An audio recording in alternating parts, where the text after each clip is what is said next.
ये बात आप जानते हैं कि आज इंडियन पीपल्स थिएटर एसोसिएशन का स्थापना दिवस है और 84वां है। 83 साल 83 ईयर्स हम लोगों ने इस झंडे को संभाल कर रखा है। मैं पिछले दिनों अनूपपुर में मध्य प्रदेश इप्टा के सम्मेलन में था और एक रैली निकली वहाँ, सांस्कृतिक जुलूस। तो हमारे साथ के साथी नीला झंडा लेकर के चल रहे थे और हमारी एक दोस्त हैं जो कवियत्री हैं, एक पत्रिका निकालती हैं समय के साक्षी, भोपाल से आरती। उन्होंने मुझसे सवाल किया कि ये बताइए कि ये इप्टा का झंडा नीला क्यों है। बड़ा वाजिब सवाल था कि देश के ज़्यादातर मेहनतकश लोगों के, मजदूरों के और तमाम संगठनों के झंडे लाल हैं, ये इप्टा का झंडा नीला क्यों है। तो मैंने उन्हें कहा कि ये सवाल, मैं खुशनसीब हूँ कि मैंने और आप में से बहुत सारे लोगों ने, मुंबई के तो बहुत सारे लोग ज़्यादा ही खुशनसीब हैं कि उन्होंने उन सब लोगों के साथ, हम सब चंद कदम चले हैं, कैफी आजमी के साथ, शौकत आपा के साथ, बल्लाज सानी के साथ तो मैं नहीं चला, लेकिन आप लोग तो चले ही हैं, तलवार जी और कुलदीप जी। लेकिन भीष्म सानी के साथ पीडब्ल्यूए में भी और इप्टा में भी हम लोग हमरा ही रहे लंबे समय तक।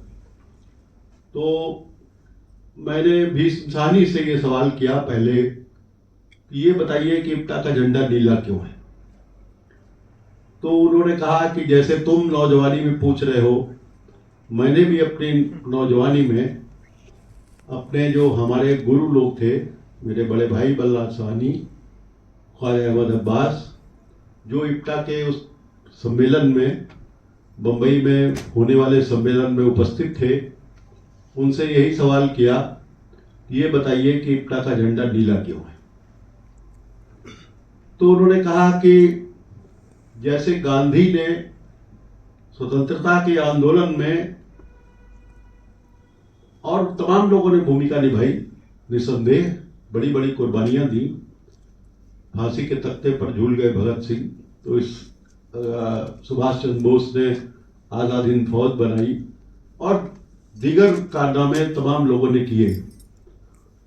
लेकिन गांधी ने जो सबसे बड़ा काम किया कि आज़ादी की चेतना को बिल्कुल जो निचले तबके के लोग से लेकर के और गरीब से गरीब आदमी से लेकर के अमीर से अमीर आदमी के भीतर एक चेतना पैदा की कि देश को आज़ाद करना है।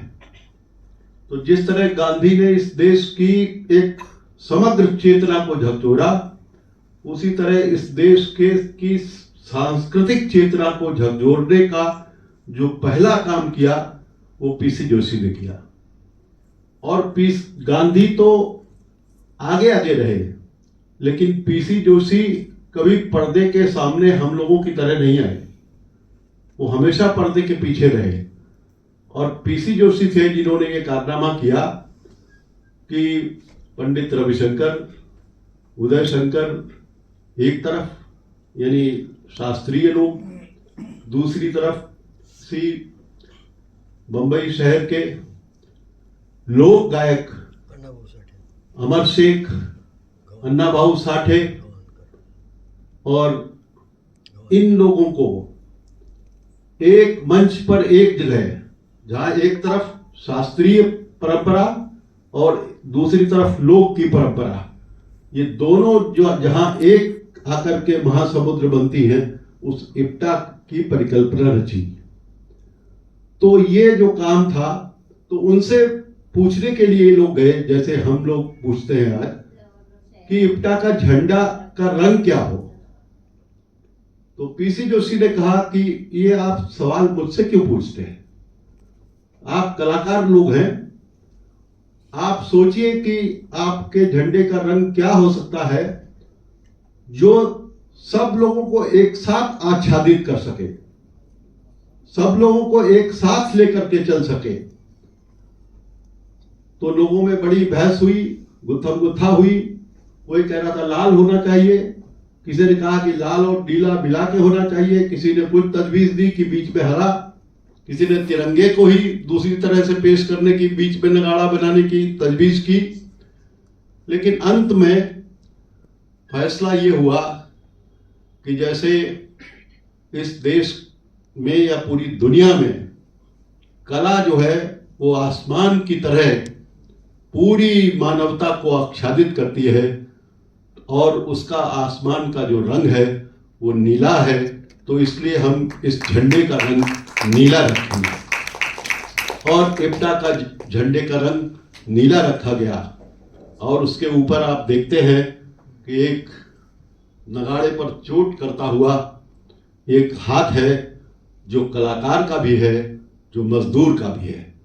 क्योंकि नगाड़े पर एक कोई बहुत नाजुक हाथ शायद उतनी तेज नगाड़े पर थाप न दे सके जितना एक मजदूर, चाहे वो स्त्री हो चाहे पुरुष हो, उसका मजबूत हाथ एक चोट देगा। तो ये प्रतीक तय हुआ। ये बात मैंने इसलिए बयान की कि अक्सर ये बात हम लोग भूल जाते हैं, कई जगह इस बात का घालमेल भी हो जाता है। तो इसलिए इप्टा की परिकल्पना एक बड़े व्यापक फलक पर की गई, और इसीलिए स्वतंत्रता आंदोलन के उस दौर में, जब 1942 और 43 में जब आज़ादी की लड़ाई, आपने देखा होगा यहाँ एक ड्रामा पेश किया गया हमारे इंदौर के साथियों के द्वारा, तो उस ड्रामे में ये बात बखूबी दिखाई गई कि जब देश की आज़ादी की लड़ाई लड़ी जा रही थी, उस दौर में जब दूसरा विश्व युद्ध चल रहा था, तो दूसरे विश्व युद्ध में कांग्रेस से और दीगर काम करने वाली तमाम जो संस्थाएं थी, उनसे पूछे बिना भारत को एलाइड फोर्सेस के साथ जोड़ दिया गया। और इस तरह से जो जापान जर्मनी के गठजोड़ से, फांसीवाद गठजोड़ से जो लोग लड़ रहे थे, अमेरिका, फ्रांस, ब्रिटेन ने उस वक्त भारत को भी ये मानते हुए कि ये ब्रिटिश इंडिया है, वो उसको उस तरफ जोड़ दिया। और तब गांधी ने 42 में नारा दिया, करो या मरो, डू और डाई।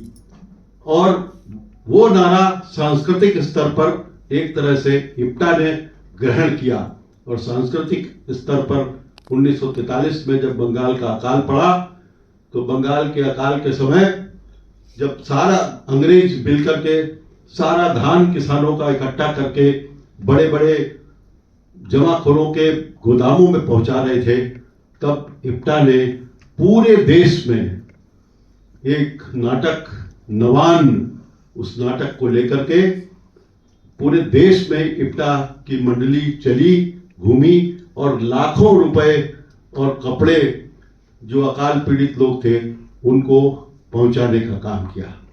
आज भी हम कपड़े और ये सब तो पहुंचाने का काम नहीं कर रहे हैं, लेकिन उसके साथ जुड़ा हुआ जो संदेश था प्रेम और भाईचारे का, उसको लेकर के अभी पिछले साल ही हम लोगों ने पूरे देश के 22 राज्यों में 2.5 आखर प्रेम के नाम से एक जत्था, सांस्कृतिक जत्था पूरे देश में निकला, मुंबई शहर में भी निकला था। और इस तरह से हम लोगों ने तमाम गांव, कस्बों और शहरों के लोगों के बीच में जा करके प्रेम और सद्भावना का संदेश दिया। ये काम हमें लगातार करते रहना है। हम हॉल के अंदर भी करेंगे, लेकिन हमको जो जहां स्पेस मिलेगा, क्योंकि हम इस बात के कायल नहीं हैं, इसीलिए नाम इसका जब रखा गया, जब होमी जहांगीर भाभा ने सुझाया इसका नाम इंडियन पीपल्स थिएटर एसोसिएशन, तो इस बात को मद्देनजर रख करके ये नाम रखा गया कि ये पीपल्स थिएटर है। ये कोई अभिजात्य लोगों का थिएटर नहीं है जो हॉल के अंदर सिर्फ पहुंच सकते हो। ये जनता के बीच, जनता के द्वारा परफॉर्म किए जाने वाला थिएटर है। ये हॉल में भी जाएगा।